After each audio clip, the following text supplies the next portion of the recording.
next batch. Nothing out of the ordinary. There's 2 applications for Section 63 exemptions. The police reports are there. William Harris is applying for permission to marry. She's half-caste also. And Mary Wilson's applying for permission to visit her child at Moore River. She's quite agitated. Oh, and Gladys Phillips has written for permission to buy some new shoes.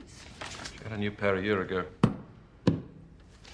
No, this report from Constable Riggs about the 3 little half-caste girls at the Jigalong Fence Depot, Molly, Gracie and Daisy. The youngest is of particular concern. She's promised to a full blood. I'm authorizing their removal. They're to be taken to Moore River as soon as possible. Oh, and Miss Thomas, if you could check that the rate for police transportation is still, I believe, 8 pence per mile. Yes, Mr. Neville. Thank you.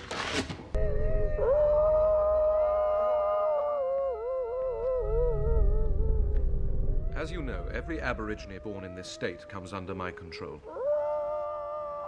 Notice, if you will, the half-caste child. And there are ever-increasing numbers of them. Now, what is to happen to them? Are we to allow the creation of an unwanted third race? Should the coloreds be encouraged to go back to the black? Or should they be advanced to white status and be absorbed in the white population? Now, time and again, I am asked by some white man, if I marry this colored person, will our children be black? And as Chief Protector of Aborigines, it is my responsibility to accept or reject those marriages.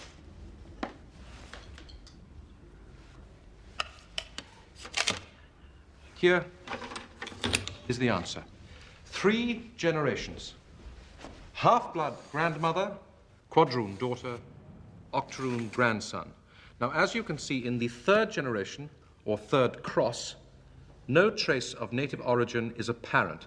The continuing infiltration of white blood finally stamps out the black color. The Aboriginal has simply been bred out. Now,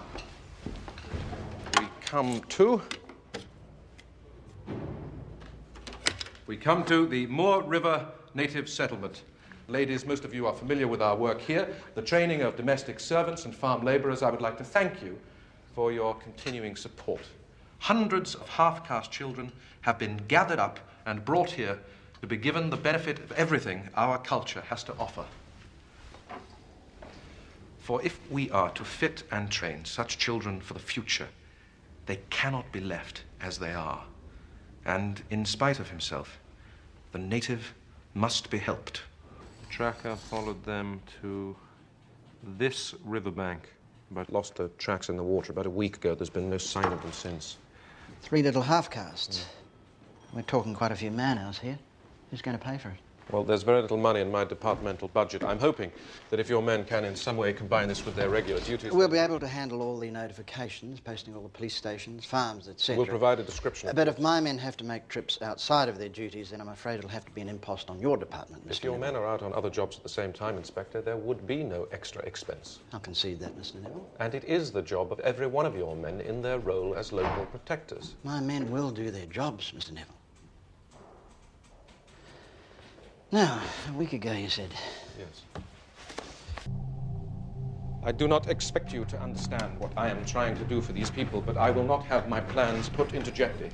People fail to understand that the problem of half-caste is not simply going to go away. If it is not dealt with now, it will fester for years to come. These children are that problem.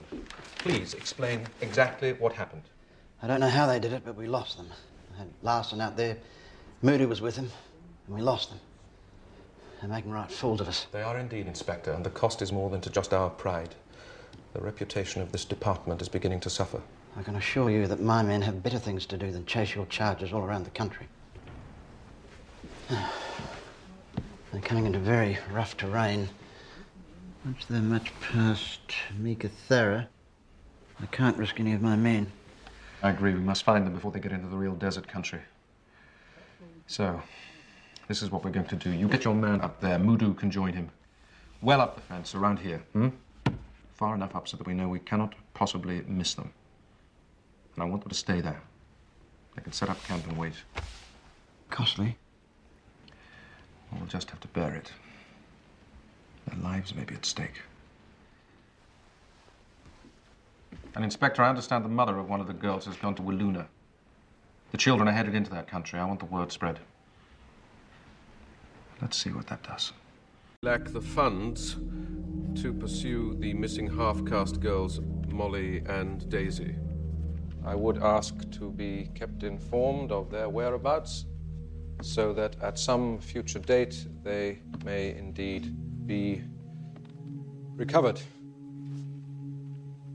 We face an uphill battle with these people, especially the bush natives, who have to be protected against themselves.